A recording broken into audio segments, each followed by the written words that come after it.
Very good morning बेटा। I hope आप सभी गुड होंगे। जैसे कि आपको पता है आपका डिफरेंशिएशन टॉपिक चल रहा है कंटिन्यू। वो डिफरेंशिएशन टॉपिक में कंटेंट में आगे एक टॉपिक निकल के आता है which name is Rolle's theorem. जैसे कि आप रीड कर रहे हैं Rolle's theorem. F X is a function, F X एक फंक्शन होगा। इसमें एक एफ एक्स फंक्शन गिवन होगा। जब हम सम्स को सॉल्व करेंगे उसमें एक एफ एक्स फंक्शन आएगा। Then A B close interval. Close interval का मीनिंग होता है, जैसे मैं आपको एक एग्जांपल देना चाहूं, 5 to 8 है। इसका मतलब 5 भी इंक्लूड है और 5 के इन बिटवीन वाले भी, और 8 भी इंक्लूड है, मतलब 5 और 8 भी लेना है। उसे हम बोलते हैं क्लोज्ड इंटरवल। ठीक है जी। आज का लेक्चर स्पेसिफिक है, बहुत इंपॉर्टेंट है और अप्रोच करता है रियल नंबर को। मतलब जो ए बी पॉइंट्स हैं वो सारे के सारे रियल नंबर्स को अप्रोच करते हैं फंक्शन के। रोलेज थ्योरम 3 फंक्शन पर सेटिस्फाइड होती है। या तो फंक्शन कॉन्टिन्यूस होना चाहिए या फंक्शन डिफरेंशिएबल होना चाहिए। आगे आगे मैं रीड करता रहूंगा। शुरुआत करने से पहले आपके लिए जानकारी दे दूं कि रोलेज थ्योरम 3 कंडीशन पर सेटिस्फाइड करती है। वो मैं आपको बताऊंगा कौन कौन सी कंडीशंस होती हैं। बट बेटा आपसे गुजारिश, आपसे रिक्वेस्ट कि आप इस लेक्चर को बड़े ध्यान से फॉलो करेंगे। कोई भी डाउट होगा तो पर्सनली मैसेज करेंगे और इसकी भी असाइनमेंट को आप जल्द से जल्द सॉल्व करेंगे। जैसे कि आप ये डायग्राम देख रहे हैं, इसमें that's portion X axis and that's portion Y axis, we called horizontal and we called vertical, जैसे कि आपको पता है। रोलेज थ्योरम के लिए 3 कंडीशन सेटिस्फाइड होती हैं। फर्स्ट कंडीशन को मैं रीड कर रहा हूं, F X is continuous in the interval A B, close interval A B. Continuous का मैंने अंडरलाइन कर दिया बिकॉज इसका ही स्पेशल मीनिंग है। कॉन्टिन्यूस का मीनिंग होता है जहां पे ग्राफ ब्रोक ना हो, टूटे ना। जहां ग्राफ नहीं टूटता वो फंक्शन कॉन्टिन्यूस होता है। इसका मतलब आप पूछोगे सर इसमें हमें कैसे पता चलेगा कि ये कॉन्टिन्यूस है। ये कॉन्टिन्यूस ग्राफ है, डेट्स कॉन्टिन्यूस ग्राफ। पहले बेटा मैं आपको डिसकॉन्टिन्यूस बता दूं कि डिसकॉन्टिन्यूस क्या होता है, फिर आपको समझ में आ जाएगा कॉन्टिन्यूस ग्राफ क्या होता है। जैसे मैंने यहाँ पे एक ग्राफ बना रखा है ऑलरेडी। ये एक्स एक्सिस है, ये वाई एक्सिस है और ये y इक्वल टू एक्स का ग्राफ है। और ये मैंने एक कर्व ली है x-1 होल का स्क्वायर इक्वल टू y। कोई भी मैंने एग्जांपल ली है, सपोज इट। ये डिसकंटिन्यूस क्या है, जैसे ये ग्राफ चल रहा है चल रहा है चल रहा है चल रहा है चल रहा है चल रहा है, कहाँ पे टूट गया, 1 पे टूट गया ना, आगे तो नहीं चल रहा। तो ये क्या हुआ, डिसकंटिन्यूस। बिकॉज ये x इक्वल टू 1 पे ब्रोक ग्राफ है, कि यहां पे ग्राफ ब्रोक कर रहा है, टूट रहा है। और आप इसको देखिए, ए पॉइंट से स्टार्ट होता है, करते करते करते करते करते करते करते करते करते करते करते करते करते करते बी पॉइंट पे पहुंच गया और कहीं भी ग्राफ ब्रोक नहीं हो रहा। मतलब इस इंटरवल पे स्टार्ट होके इसी इंटरवल पे पहुंच जाता है, ए से स्टार्ट होके बी पे पहुंच गया, कहीं भी ब्रोक हुआ नहीं हुआ। तो इसे हम बोलेंगे डेट्स कॉन्टिन्यूस ग्राफ। पहली कंडीशन यही है, F X is continuous in the interval A B. Continuous का मतलब होता है जहां पे ग्राफ नॉट ब्रोक हो, टूटे ना। हिंदी में जहां ग्राफ तोड़ा ना, टूटे ना, मैंने हिंदी में भी लिख दिया। जहां पे ग्राफ ब्रोक नहीं होता वो फंक्शन कॉन्टिन्यूस होता है। Second is F X is differentiable in the interval open bracket. Rolle's theorem की सेकंड कंडीशन है कि जो आपका एफ एक्स का ग्राफ है वो डिफरेंशिएबल होना चाहिए। अब आपको डिफरेंशिएशन का मीनिंग बताऊंगा क्या होता है डिफरेंशिएबल। मैं अपनी लैंग्वेज में बताऊं जिसका कोई नोट शार्प पॉइंट,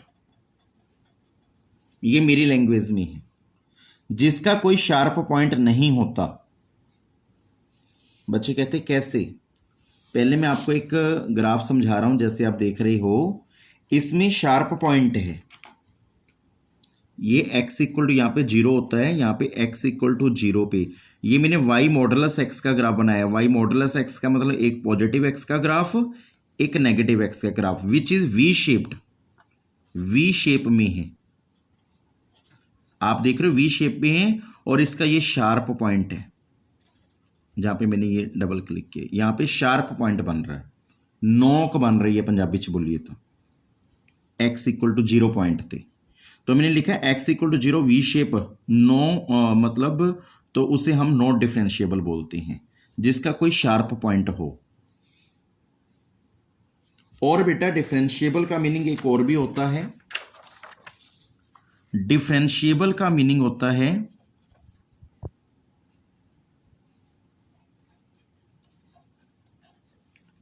जिसमें स्लोप ऑफ टेंजेंट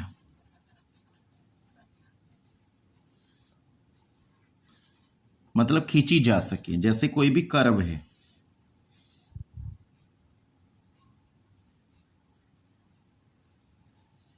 ये कर्व है सपोजिट, इस कर्व पे मैं क्या टेंजेंट खींच सकता हूं? बच्चों को पता ही नहीं टेंजेंट क्या होता है, पहले आपको टेंजेंट बता दे, स्लोप ऑफ टेंजेंट।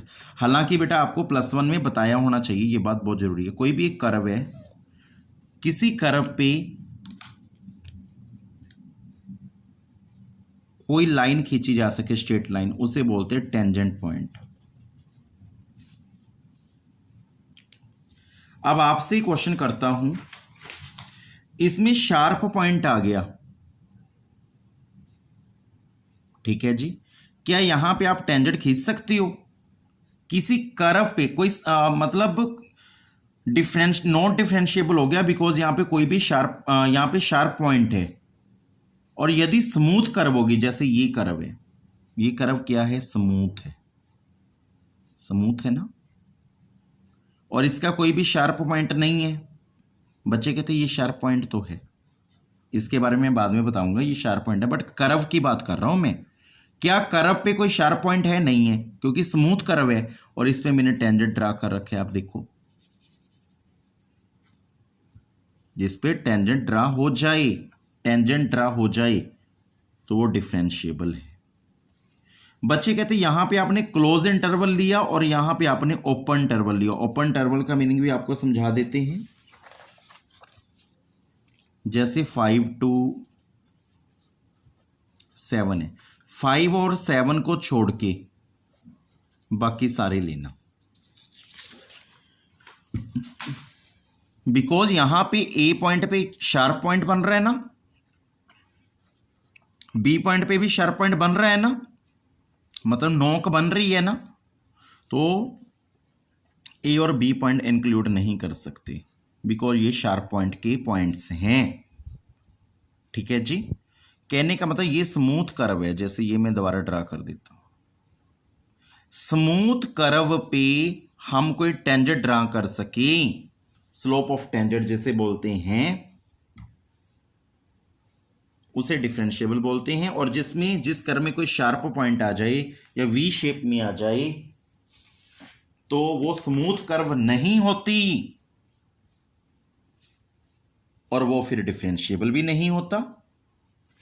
और कोई ऐसी स्मूथ कर्व है तो वो अपना क्या कहते हैं डिफरेंशिएबल भी है। जैसे आप इसमें भी देख रहे हैं, एक ग्राफ मैंने और बना रखा है,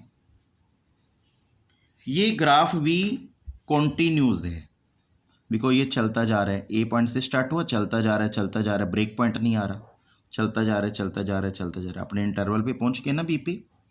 क्या कोई बीच में मतलब ब्रोकन पॉइंट आया, ये ग्राफ टूटा कहीं से? नहीं टूटा, तो ये कॉन्टिन्यूज है। मैंने 2 एग्जांपलें दे रखी हैं। और ये स्मूथ कर्व है, इसमें कोई नोक नहीं बन रही, मतलब शार्प पॉइंट नहीं बन रहा, नॉट शार्प पॉइंट है। तो यहाँ पे मैंने क्या, मतलब स्मूथ कर्व थी, यहाँ पे एक टेंजेंट ड्रा कर दिया, और ये ऐसे चलते चलते यहाँ पे भी टेंजेंट ड्रा हो गया। तो ये क्या हुआ, डिफरेंशिएबल भी हुआ, और क्या हुआ, कॉन्टिन्यूस भी हुआ, बिकॉज कर्व ब्रोक नहीं हो रही, और बिकॉज स्मूथ ग्राफ है, टेंजेंट ड्रा हो सकता है, तो ये डिफरेंशिएबल भी हुआ। ठीक है जी। सो ये 2 कंडीशंस को आपको अच्छे से पता होना चाहिए। और थर्ड कंडीशन है F A equal to F B होना चाहिए। इसका मीनिंग समझाता हूं। आपके पास एक्स का ए पॉइंट है, बिकॉज ये एक्स लाइन पे है तो एक्स का ए पॉइंट है, यहां पे हमारे पास F A equal to F B है, मतलब एक्स का ए पॉइंट और ये वाई का आंसर, मतलब एफ ए का आंसर, और ये एक्स का बी पॉइंट और ये एफ बी का आंसर, मतलब वाई का आंसर। एफ बी को वाई का आंसर ही बोलते हैं, बिकॉज ये वाई के वर्टिकल होगी लाइन, वाई के पैरेलल होगी सीधी भाषा में। एक्स का ए पॉइंट जब हम पुट करेंगे फंक्शन में तो एफ एक्स का आंसर आ जाएगा, जिसमें एफ एक्स को हम दूसरे लैंग्वेज में वाई का आंसर भी बोलते हैं। वाई का आंसर दोनों का सेम हो जाए, देखो आप पता ही चल रहे हैं दोनों सेम पॉइंट पे हैं। ए पुट किया तो भी एफ ए आया, और बी पुट किया यहाँ पे एफ बी आया, तो एफ ए इक्वल टू क्या हो गया, एफ बी। तो ये जब F A equal to F B हो तो भी वो रोलेस थ्योरम को सेटिस्फाइड करता है। आप यहां भी देख सकते हैं, यहाँ पे एक्स का ए पॉइंट है, यहाँ पे वाई का बी पॉइंट है, और ये ए पॉइंट पे और ये बी पॉइंट पे, यहाँ पे एफ ए इक्वल टू क्या होगा, एफ बी होगा।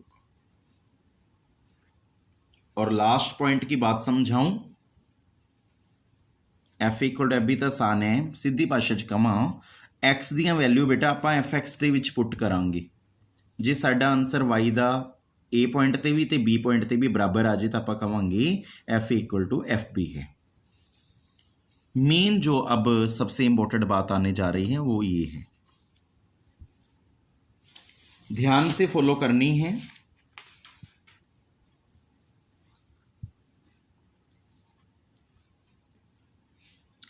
then there exists at least one point AB C belong to AB, मतलब जो आपके पास AB पॉइंट है उसमें कोई एक ऐसा पॉइंट C होगा, जैसे यहां पे ये वाला C, यहां पे जहां पे टेंजेंट रन करता है उस पॉइंट को C पॉइंट बोलते हैं दूसरी भाषा में। ए और B पॉइंट के बीच में एक ऐसा C पॉइंट होगा जहां पे हम F dash C equal to 0 होगा, मीनिंग यहां पे हम डेरिवेटिव करेंगे C पॉइंट पे, उसका आंसर 0 आएगा। बच्चे कहते हैं कैसे, ध्यान से सुनना। आप ध्यान से देखो, ये एक्स एक्सिस पे, ये एक्स एक्सिस लाइन है, ये टेंजेंट है, ये आपस में क्या है, पैरेलल है ना, ये हॉरिजॉन्टल लाइन है, और ये कर्व पे जो टेंजेंट लिया गया वो भी हॉरिजॉन्टल है। दूसरी भाषा में एक्स एक्सिस के ये वाला टेंजेंट पैरेलल है। यदि एक्स एक्सिस पे ये वाला टेंजेंट पैरेलल है तो स्लोप ऑफ टेंजेंट क्या होगी, 0, बिकॉज यहां पे ए पॉइंट और बी पॉइंट देख रहे हैं आप। देखिए बेटा, एक्स एक्सिस के हॉरिजॉन्टल लाइन है ये, और ये भी हॉरिजॉन्टल है, तो इस पॉइंट पे ये दोनों पैरेलल लाइंस हैं, कोई लाइन पैरेलल जा रहे हैं तो कोई भी पॉइंट लाइज नहीं करेगा, तो उस पे जो टेंजेंट है वो 0 होता है। अब बच्चे कहते हैं इसमें देखो, ये वाला पॉइंट किसी एक पॉइंट पे नहीं हो सकता, ए और बी के बीच में 2 पॉइंट भी निकल सकते हैं, 3 पॉइंट भी निकल सकते हैं। वो तो टेंजेंट पे डिपेंड करता है कि कर्व में कितनी टेंजेंट बनी है। जहां पे टेंजेंट बनता है वहां पे एक सी पॉइंट लाइज करता है। यदि वो एक्स एक्सिस के पैरेलल हो तो सी पॉइंट पे जब हम डेरिवेटिव करेंगे तो स्लोप ऑफ टेंजेंट वहां पे 0 होती है। स्लोप ऑफ टेंजेंट का मतलब आपको बता दें दूसरी लैंग्वेज में, स्लोप ऑफ टेंजेंट का मतलब डेरिवेटिव 0 के इक्वल हो। 0 के इक्वल तब होगा जब टेंजेंट पैरेलल होगा एक्स एक्सिस के।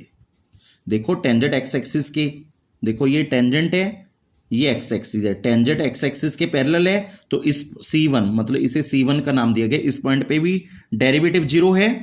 और ये देखिए ये वाला, ये भी एक्स एक्सिस के पैरेलल, यहां पे C2 नाम दिया गया है तो एफ डैश C2 भी 0 है। यदि स्लोप ऑफ टेंजेंट बोलते हैं इसको, यदि ये एक्स एक्सिस के पैरेलल हो, बार बार रिपीट कर रहा हूं, एक्स एक्सिस के पैरेलल हो तो स्लोप ऑफ टेंजेंट 0 होती है उस पॉइंट पे, जिस पॉइंट पे मतलब कर्व को वो टच कर रहा है, स्मूथ कर्व को वो टेंजेंट जिस पॉइंट पे टच कर रहा है उस पॉइंट पे डेरिवेटिव जो है वो 0 के इक्वल होता है। और बच्चे कहने लगे ऐसे तो सर बहुत सारे मतलब टेंजेंट ड्रा हो सकते हैं स्मूथ कर्व पे। जहां पे इंटरवल स्टार्ट होगी, मतलब इंटरवल का पहला पॉइंट, और जहां पे खत्म होगा वहां पे एक स्मूथ कर्व कहीं पे भी बन सकता है, कितने मर्जी टेंजेंट ड्रा हो सकते हैं। तो यहाँ पे 2 टेंजेंट ड्रा किए हुए हैं, जैसे मैंने इस ग्राफ में, इस ग्राफ में मैंने एक टेंजेंट सी ग्राफ कर रखा है, स्मूथ कर्व मैंने यहाँ पे खत्म कर दी।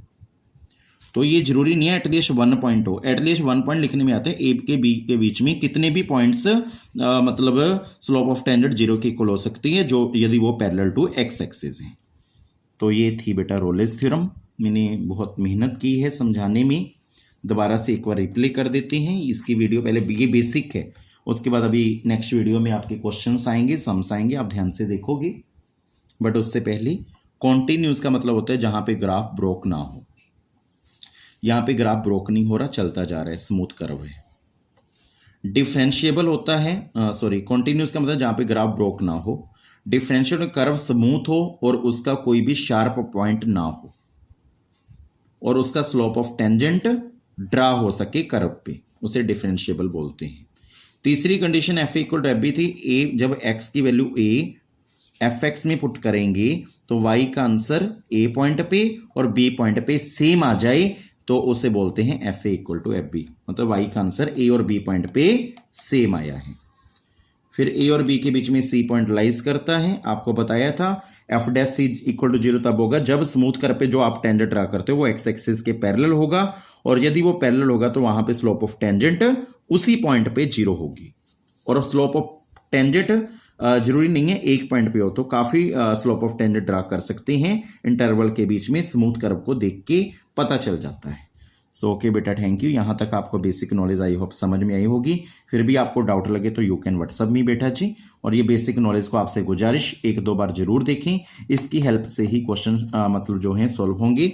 और विदाउट ग्राफ होंगे, उसमें ग्राफ बनाने की जरूरत नहीं है, बस ये कंडीशंस आपको पता होनी चाहिए। पहली कंडीशन वो कॉन्टिन्यूस हो, दूसरी कंडीशन वो डिफरेंशिएबल हो, तीसरी condition F equal to F B हो, और एफ डैश इक्वल टू 0। ये 4 पॉइंट आपने याद करने, क्वेश्चन आपके सॉल्व होते चले जाएंगे।